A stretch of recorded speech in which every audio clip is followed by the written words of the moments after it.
Tienen que hacer algo, tienen que arriesgarse, tienen que participar. Hay gente que tiene problemas para conseguir que se produzca el milagro. Hay gente que no puede comer, que pasa frío.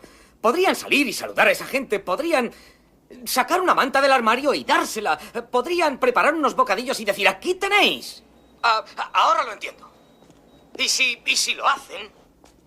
Podrá producirse. Ustedes podrán vivir el milagro. No solo con los pobres y los hambrientos. Todos tenemos que vivir este milagro. Y esta noche se realizará para todos. Si creen en esa cosa tan pura, el milagro se producirá. Y querrán que vuelva a suceder mañana. Y no serán uno de esos cretinos que dicen, la Navidad es una vez al año y es una farsa. ¡No lo es! Puede producirse cada día. Solo es preciso que lo sientan. Y si les gusta y lo quieren, cada vez querrán más.